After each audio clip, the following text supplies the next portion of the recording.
Je suis assis avec une fesse sur un fauteuil et l'autre fesse sur ma table basse. Bonjour et bienvenue sur la chaîne Gabriel de la Rage à 3, parce que jamais 203. Je l'ai dit avec tellement peu d'assurance, on la refait. Bonjour et bienvenue sur la chaîne Gabriel de la Rage à 3, parce que jamais 203. Aujourd'hui on se retrouve pour une présentation de mon setup hi-fi dans mon salon. Enfin mon salon, le salon de la colocation plutôt.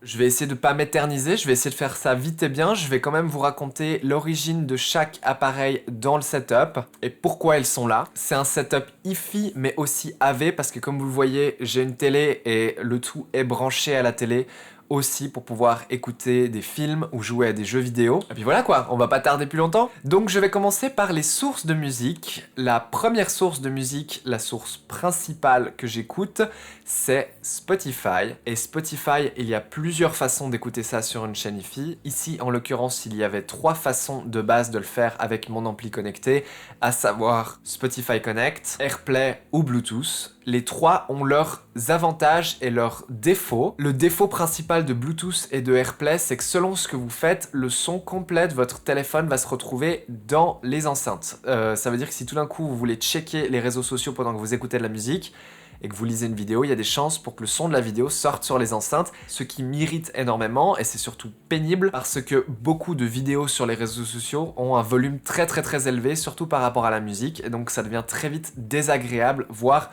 problématique. C'est problématique quand une story Instagram tout d'un coup s'entend dans tout l'immeuble. Pour corriger ce défaut, il existe bien entendu Spotify Connect qui stream que Spotify et pas le son du téléphone. Spotify Connect est idéal parce qu'en fait, c'est l'application Spotify qui va demander à votre ampli ou votre récepteur Spotify Connect d'aller rechercher les streams de la musique directement sur le serveur, donc ça ne passe pas par le téléphone. Le gros défaut de Spotify Connect, c'est qu'il n'y a pas de normalisation du volume. Ça veut dire que si vous écoutez une playlist avec plein de genres et plein d'artistes mélangés, vous risquez de vous retrouver avec des chansons qui sont très fortes et d'autres qui sont pas fortes du tout, et vous allez être obligé de passer la soirée avec votre main sur le bouton de volume à ajuster en temps réel en fonction des chansons, et je trouve ça extrêmement irritant, et c'est pour ça que je n'utilise pas souvent Spotify Connect. Quoi qu'il en soit, ces options je les ai parce que mon ampli est capable de faire ces 3 choses que je viens de vous présenter, mais ma façon personnelle préférée de écouter de la musique avec Spotify sur mon ampli dans ma chaîne hi-fi au salon, c'est avec un MacBook que j'ai sauvé de la déchetterie. C'est un MacBook Pro de 2011, son disque dur était mort, je l'ai remplacé par un SSD et ce MacBook n'a rien d'autre dessus installé que Spotify. Il est branché à l'électricité, il est branché au réseau et il est aussi branché via sa sortie optique directement dans l'entrée digitale de l'amplificateur, et ça me permet de streamer Spotify directement sur ce MacBook. Ça me permet aussi de télécharger les chansons de Spotify en fait. Dans l'application Spotify, j'ai défini mes playlists préférées comme étant des playlists qui téléchargent la musique localement, ce qui va me permettre d'écouter de la musique sur Spotify même si je ne capte pas correctement le réseau. Et ça me permet d'avoir une écoute extrêmement stable et vide de tout bug avec la normalisation de volume. Et vu que c'est Spotify, je peux quand même contrôler le playback, la lecture de la musique ou le choix de la playlist via mon téléphone, puisque Spotify vous permet d'utiliser n'importe lequel de vos périphériques connectés pour contrôler le périphérique qui lit la musique. Le défaut de ce système, c'est que c'est moi et mon compte personnel qui est connecté au Spotify de ce MacBook.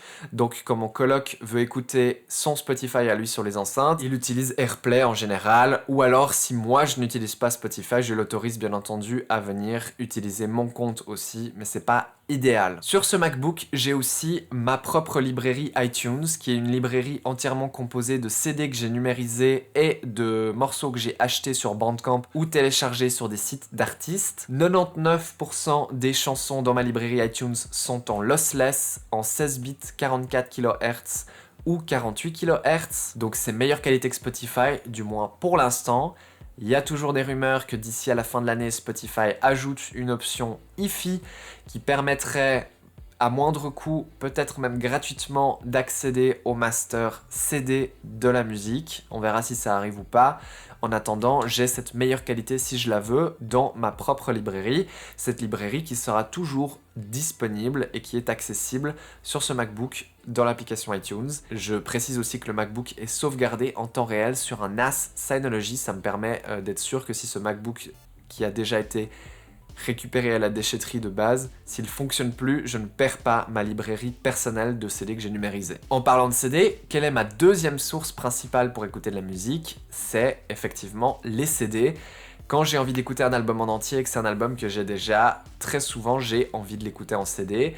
Je trouve que les CD sonnent un tout petit peu mieux que Spotify, mais la différence est vraiment très faible. Donc il y a quand même quelques fois dans ma vie où j'ai un peu la flemme et je vais juste écouter l'album sur Spotify plutôt que de l'écouter en CD. Quoi qu'il en soit, mon lecteur CD de choix est le Beosound 9000. C'est un peu le boss final des lecteurs CD. C'est un très gros lecteur CD qui en général se fixe au mur ou se met sur pied. On peut mettre 6 CD dedans, on peut les lire un peu en mode jukebox, donc vous pouvez préparer les CD qu'il va lire et il va les lire dans l'ordre, et aussitôt qu'il a fini de lire un CD, vous pouvez commencer à remplacer les autres disques, donc c'est possible de changer les CD qui sont dans le lecteur pendant qu'il est en train de lire, bien entendu. C'est un magnifique lecteur CD, je trouve que le son est super, et en fait, de base, c'est un système Bang & Olufsen, donc il faut le connecter avec des enceintes Bang & Olufsen, mais Bang & Olufsen avait quand même prévu une sortie coaxiale digitale qui vous permet de connecter en fait ce lecteur CD à un DAC externe et à un système externe. Le seul défaut si vous faites ça, c'est que ça désactive toutes les fonctions qui ne sont pas en lien avec le lecteur CD, comme par exemple le récepteur radio, parce qu'il y a un récepteur radio dans ce lecteur CD que vous ne pouvez pas utiliser si vous utilisez la sortie digitale. Donc le son vient de ce lecteur CD dans un câble coaxial directement dans mon ampli. Avant j'utilisais un DAC externe, mais ce nouvel ampli dont je vais parler juste après est un ampli digital et je trouve que ces entrées digitales sonnent mieux que ces entrées analogiques. Donc même si c'est pour utiliser un DAC plus haut de gamme, vu que le son va être redigitalisé et re-rendu analogique encore une fois dans l'ampli, je trouve que ça sonne mieux de directement utiliser les entrées digitales de l'ampli, donc le lecteur CD est connecté directement à l'ampli par l'entrée coaxiale. Ce que j'aime vraiment beaucoup avec ce lecteur CD, c'est justement la possibilité de préloader plusieurs CD et en fait d'en lancer un et d'en avoir quelques-uns qui vont se lire après dès que le CD se finit, il n'y a pas de silence comme ça. Et pendant qu'il lit les disques qui sont plus avancés dans le lecteur, je peux venir et remplacer les disques qu'il a déjà lus. C'est vraiment sympa, c'est un peu un jukebox en fait. Ma troisième méthode de lecture de musique est le vinyle, les disques vinyle, 33-45 tours. Et pour ça, j'utilise une Bang & Olufsen Beogram 5005 qui a été modifiée pour être compatible avec n'importe quel ampli, puisque de base, ces platines Bang & Olufsen ne fonctionnent que dans un système Bang & Olufsen. Cette platine, on me l'a offerte parce qu'elle était cassée, et j'ai mis quand même beaucoup d'argent à la rendre fonctionnelle. Je trouve que le son est bon, mais je suis pas sûr que ce soit la meilleure platine du marché. Je pense que vous pouvez, pour pas mal moins cher, vous offrir une platine qui sonne mieux que ça, surtout un truc actuel. Mais ce que j'aime beaucoup avec cette platine, c'est que c'est une platine entièrement automatique, donc vous placez le disque dessus et vous cliquez play et elle va elle-même poser l'aiguille. Et si vous avez envie de déplacer l'aiguille un peu plus en avant ou un peu plus en arrière sur le disque pour par exemple skipper un morceau, vous faites tout ça avec des boutons et c'est fait électroniquement et vous n'avez jamais besoin de toucher le bras avec vos doigts et c'est quelque chose qui me fait extrêmement plaisir et qui est quelque chose que je cherchais parce que je suis dyspraxique et à chaque fois que j'essaie de lire des disques sur une platine manuelle, je fais des bêtises, genre je raye des disques ou je pète mes aiguilles parce que j'ai des faiblesses ou je fais simplement des faux mouvements en tenant le bras dans les mains et j'ai cassé je sais pas combien d'aiguilles et je sais pas combien de disques.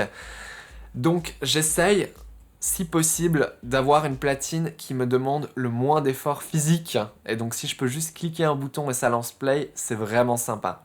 Voilà. Ma quatrième méthode de lecture de musique, c'est un lecteur cassette, et ça j'utilise vraiment très peu. Pourquoi? Parce que j'ai deux cassettes. J'ai une cassette de Billie Eilish et j'ai une cassette de Lady Gaga, et c'est tout.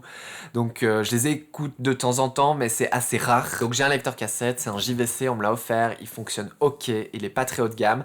J'ai toujours le lecteur TEAC dont j'ai déjà parlé sur cette chaîne YouTube que j'aime beaucoup et que je trouve un peu mieux que le JVC, mais il est actuellement dans mon bureau parce que dans mon bureau j'utilise de temps en temps les cassettes pour faire de la musique et donc c'était important d'avoir le meilleur lecteur de cassettes dans mon bureau plutôt qu'au salon.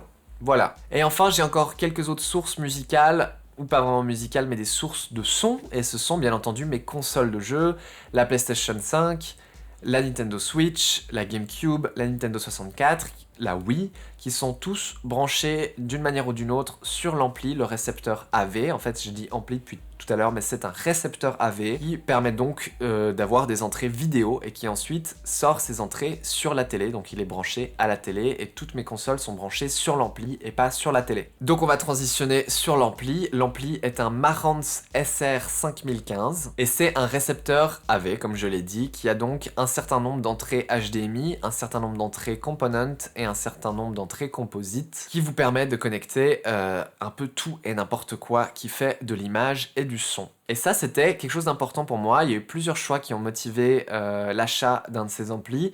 Le premier, c'était simplement avoir plus d'entrées sur ma télé, puisque ma télé n'a que 4 entrées, c'est pas assez. L'autre, c'était d'avoir des entrées analogiques pour les consoles rétro, comme la Nintendo 64 ou la GameCube. Enfin, pour moi, bien sûr, c'est très important quand je regarde la télé, peu importe ce que je regarde pas la télé tant que ça, hein. Je suis plus du genre à jouer à des jeux vidéo, mais les fois où je vais allumer la télé pour regarder du contenu, ça peut être des films ou YouTube. Je les regarde en général depuis l'Apple TV ou la PlayStation, et quand je fais ça, j'aime bien avoir un son décent, donc là aussi c'est cool que ces consoles soient connectées directement sur l'ampli. Cet ampli Marantz, je sais pas si je le recommande tant que ça, parce qu'il y a des choses qui me plaisent pas trop. Déjà, le son, il est très correct, mais j'ai eu par le passé des amplis qui sonnaient beaucoup mieux, et ce même sur des amplis que j'ai payé pas mal moins cher d'occasion. Après, il faisait beaucoup moins ces amplis, en général c'était juste des entrées analogiques et c'est tout. Là, le Marantz, bah on a plein d'entrées différentes, on peut faire plein de choses, on peut programmer, on peut renommer les entrées, on peut ajuster le niveau des entrées pour que plus facilement vous puissiez naviguer entre les entrées et ne pas tout d'un coup avoir une entrée très forte et tout d'un coup une entrée très faible. Ça, c'est vraiment chouette. On a des réglages d'égalisation avec la possibilité d'ajuster assez précisément les basses, les aigus, les médiums. On a même la possibilité de calibrer le son, même si je ne l'ai pas fait personnellement parce que j'aime bien le faire à la main plutôt. Ce qui m'a vraiment motivé à acheter cet ampli plutôt que le setup analogique que j'avais avant avec mon ampli classe AB et mon DAC séparé, c'est que sur cet ampli, tout est connecté, toutes les inputs sont sur l'ampli directement et ensuite on peut très facilement passer d'une input à l'autre et sur l'écran ça vous dit le nom de la source sur laquelle vous êtes puisque vous pouvez les renommer. Et ça, c'était extrêmement important pour mon colocataire qui avait beaucoup de peine à comprendre comment fonctionnait l'ampli précédent. Il comprenait pas pourquoi il fallait sélectionner AV, puis ensuite il fallait aller sur le DAC. Et sur le DAC, il fallait sélectionner coaxial. Pour lui, ça veut rien dire. Et il comprenait pas que c'était comme ça qu'on écoutait un CD. Il comprenait pas qu'il fallait mettre optique pour la télé et qu'il fallait mettre USB pour le streaming. Ça avait juste aucun sens pour lui. Donc là, tout est fait dans un seul ampli qui fait office de DAC aussi, comme j'ai expliqué. À mon avis, l'entièreté de l'ampli fonctionne de manière digitale. Les entrées digitales sur cet ampli sonnent mieux que les entrées analogiques, je trouve. Le MacBook avec Spotify est connecté directement en digital avec un câble optique et que mon lecteur CD est connecté en digital directement avec un câble RCA. Alors ma caméra, en fait, à chaque fois que Canon ils font une mise à jour de firmware, oui, on a amélioré l'autofocus, c'est pire qu'avant. Genre, plus j'utilise cette caméra, plus l'autofocus devient mauvais. Donc je suis désolé si l'autofocus part en depuis le début de la vidéo. Voilà, je suis globalement content de cet ampli Marantz pour ses fonctionnalités. Il a des possibilités de streamer aussi directement dessus, c'est plutôt cool parce que pour mon coloc, quand il veut streamer depuis son téléphone, il sélectionne juste AirPlay ou Spotify Connect. Et ça stream, ça allume l'ampli et ça fait tout seul, donc il n'a pas besoin de se soucier de comment ça fonctionne et de trouver la bonne input. Il y a la possibilité d'écouter des radios internet dans l'ampli aussi, j'ai utilisé quelques fois pour écouter des radios puisque ça capte mieux que le DAB et l'FM ici dans cette pièce. Et puis voilà quoi, c'est cet ampli. Le Marantz SR5015. Pour les enceintes gauche et droite que j'utilise sont des KEF R900 qui ont été légèrement modifiées par la personne qui me les a vendues. Il a en fait changé les filtres à l'intérieur. Apparemment, c'est un hack assez commun qu'on peut faire avec ces enceintes KEF. Apparemment, les filtres utilisés par KEF à l'intérieur des enceintes sont de très mauvaise qualité. Pas dans le sens ce sont des mauvais filtres, non, les filtres font ce qu'ils font, c'est juste que les composants utilisés pour ces filtres sont très bas de gamme, avec, on parle de condensateurs qui coûtent que quelques centimes, et il a remplacé les condensateurs par les condensateurs les plus chers du marché qu'il est allé chercher lui-même en Allemagne à l'usine, et c'est censé améliorer le son grandement, je sais pas à quel point c'est vrai. Mais je le crois. Il m'a dit que c'était comme si on avait enlevé une feuille de papier qui se serait mise entre vous et la musique. Je le crois. Dans tous les cas, il m'a pas vendu ces enceintes très chères puisqu'il cherchait vraiment à s'en débarrasser rapidement et que des enceintes grosses et lourdes comme celle-ci, pas tout le monde en veut aujourd'hui. Donc il avait déjà de la chance qu'un de ses voisins en ait envie. et que je sois prêt à payer et à croire à son histoire de filtre. Quoi qu'il en soit, je suis extrêmement content de ces enceintes. Ce qu'il faut savoir, c'est qu'avant d'avoir ces enceintes-là, j'avais des KEF R500 qui sont de la même série et qui sont un petit peu moins bien, elles ont moins de basses et elles sont aussi un petit peu moins précises dans les aigus et c'est peut-être à cause de cette histoire de filtre, je sais pas. Mais dans tous les cas, moi en tout cas ça m'a fait une chouette petite upgrade, même si j'étais déjà très content de mes KEF R500. Du coup les KEF R500, j'avais prévu de les utiliser dans la chambre, et il s'avère que dans la chambre, j'ai pas la place, donc elles sont pas dans la chambre. Donc j'ai voulu les mettre en vente, et il s'avère que c'est très dur à vendre ce genre d'enceinte. Donc au final, mes KEF R500, qui sont les mêmes que les R900 ici, mais pas mal plus petites, eh ben je les utilise comme enceinte surround. Donc en fait, au final, ce que j'ai fait, c'est que j'ai setup, vu que c'est un ampli récepteur AV qui est capable de faire du son surround, j'ai actuellement mon système qui est paramétré pour le 5.1. Donc j'ai mes KEF R900 en enceinte frontale, mes KEF R500 en enceinte surround, et en enceinte centrale, j'utilise une Alesis Monitor One, qui était en fait une enceinte de studio. J'avais une paire, mais il y en a une des deux qui fonctionne plus, donc il m'en reste plus qu'une, elle est là. C'était pas idéal, j'ai mis ça temporairement pour déjà tester si le son surround me plaisait, et j'avais comme but, bien entendu, ensuite d'investir dans une vraie enceinte centrale KEF. Et il s'avère que je n'ai plus du tout l'intention d'investir dans une enceinte centrale KEF, parce que je suis parfaitement content avec le son de cette Alesis ici, qui n'a rien à voir avec les KEF, mais qui, après un petit peu de temps de paramétrage dans les réglages du Marantz, match plutôt bien en fait.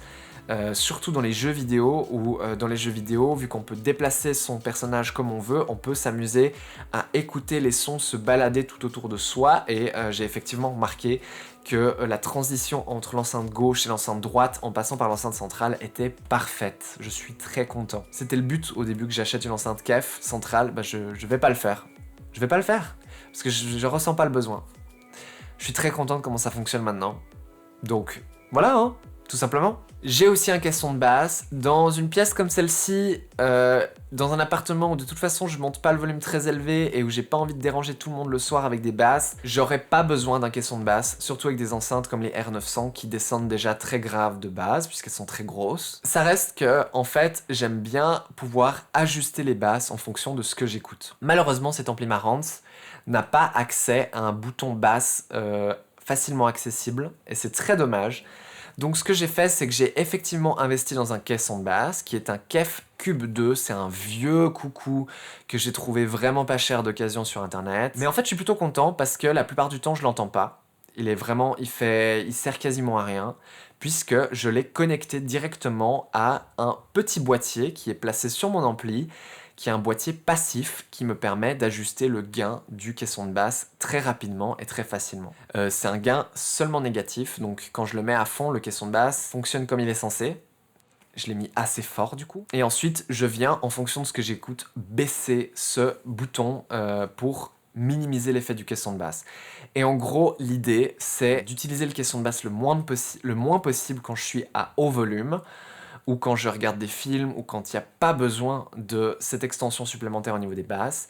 Mais quand j'écoute quelque chose de plus discret, que je mets de la musique en fond par exemple, c'est là que ça peut être agréable de faire revenir un peu de basse dans la pièce pour redonner un petit peu de punch et permettre de mieux sentir la musique. Et on est content d'avoir accès au réglage des basses et du caisson de basse directement sur un boîtier dédié. Ça me permet d'effectivement redonner du peps et un peu de vie au son quand il y a besoin, et quand il n'y a pas besoin, je le désactive ou je le descends au minimum. Voilà. Et je crois que c'est tout. Je vous ai présenté mon système entier. J'ai extrêmement mal au dos à cause de ma position débile, vu que, comme je vous ai dit, j'ai une fesse sur une table basse et l'autre fesse sur un fauteuil. Vous voyez que le fauteuil est que de ce côté, hein, et que ça, c'est une table basse. Bref, je crois que j'ai un peu tout expliqué, et puis j'espère que si vous avez des questions, on peut discuter.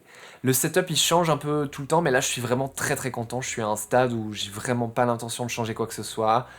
Franchement je suis content. Ça m'aurait plu d'avoir des amplificateurs dédiés connectés au Marantz pour redonner un peu de peps et de vie à mes enceintes, puisque je trouve que l'ampli Marantz ici a moins de... surtout dans les basses, il y a moins de présence et de corps que l'ampli de classe AB que j'utilisais avant. Donc j'aurais très envie d'avoir un ampli dédié connecté à la sortie préamplie du Marantz, mais je ne vais pas faire ça, du moins pas pour l'instant, parce que tout simplement, ça consommerait beaucoup plus d'électricité probablement.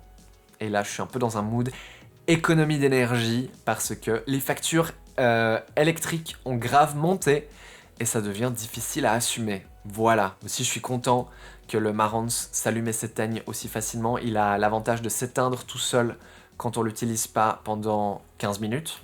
Et ça, c'est vraiment cool. Comme ça, je suis certain qu'il va jamais rester allumé toute une nuit et consommer un max d'électricité. Ça me rassure beaucoup.